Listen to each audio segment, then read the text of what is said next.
कभी कोई ब्लॉक कर रहा है तो कभी कोई ब्लॉक हो रहा है। इस वक्त कंगना रनौत की टीम ने ब्लॉक कर दिया है हिमांशी खुराना को।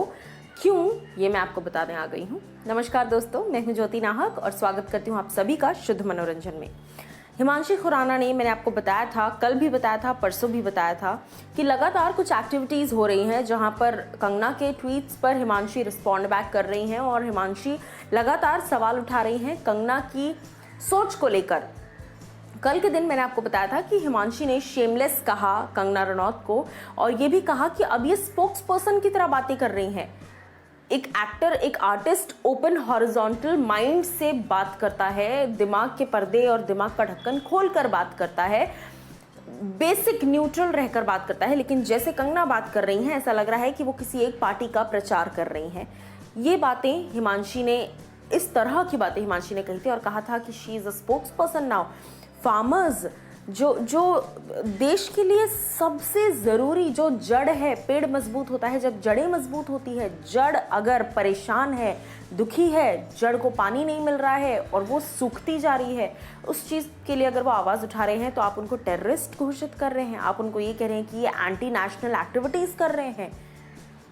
ये सवाल उठाए थे हिमांशी खुराना ने, जिसके बाद कंगना ने हालांकि कोई जवाब तो नहीं दिया, लेकिन कंगना की टीम ने ब्लॉक कर दिया है हिमांशी खुराना को। जी हाँ, हिमांशी ने अपने इंस्टाग्राम स्टोरी पर एक पोस्ट किया है जहां उनका नोटिफिकेशन दिखाया जा रहा है कि team Kangana Ranaut has blocked you. उस बात को स्क्रीनशॉट लेकर हिमांशी ने अपने इंस्टाग्राम पर पोस्ट किया है और वहां पर लिखा है, wow now I am blocked. मतलब अब जब आप सुन नहीं सकते तो आप ब्लॉक कर देते हैं और जब आपको चुप रहना चाहिए तब आप चुप नहीं रहते हैं। जैसा मैंने इसके पहले भी आपको कहा था, जब दिलजीत दोसांझ ने भी इस पर सवाल उठाए थे कि कंगना ये बातें क्यों कर रही हैं, जैसा उन्होंने कहा एक दादी के लिए जो कि प्रोटेस्ट फार्मर्स जो कर रहे हैं उसके सपोर्ट में आवाज़ उठा रही हैं वो दादी, उनके लिए कंगना कहती हैं कि ये 100 रुपये दिहाड़ी मजदूरों की तरह काम करते हैं और ये लोग 100 रुपये में कभी इधर शाहीन बाग ले जाके बिठा दो तो वहाँ बैठ जाएंगे, कभी इनको ये करवा दो तो यहाँ बैठ जाएंगे। कब क्या बोलना है वो ज़रूरी है ज़िंदगी में, अपना स्टैंड, अपना ओपिनियन दिखाने के लिए, लेकिन कब क्या नहीं बोलना है ये भी उतना ही ज़रूरी है, ये दिखाने के लिए कि आपके पास सच में एक सुलझा हुआ दिमाग है चीज़ें तोलने और मोलने का।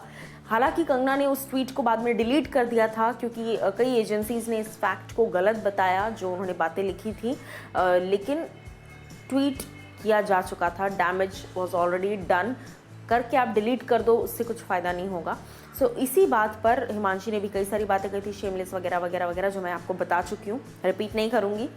बट अब ये ब्लॉक कर देना कहीं ना कहीं ये चीज़ें दिखा रहा है कि कंगना अब क्रिटिसिज्म फेस भी नहीं कर पा रही हैं। इसके पहले भी कहीं ना कहीं, देखिए, कभी कभी क्रिटिसिज्म फेस करना ज़रूरी भी होता है क्योंकि आप पूरी दुनिया को खुश नहीं कर सकते। आप 50% लोग को अगर खुश कर रहे हैं तो उसमें से 50 अपसेट भी होंगे आपसे। बट क्रिटिसिज्म को पॉजिटिवली लेना भी एक आर्ट है जो कि शायद इस वक्त कंगना नहीं ले पा रही हैं और इसीलिए उन्होंने हिमांशी को ब्लॉक कर दिया है। अब देखना ही होगा कि क्या कंगना की टीम इस बात पर कोई रिएक्शन देती है या फिर नहीं। लेकिन आप लोगों का क्या राय है इस पर, आप लोग ज़रूर मुझे बताइएगा कमेंट सेक्शन में।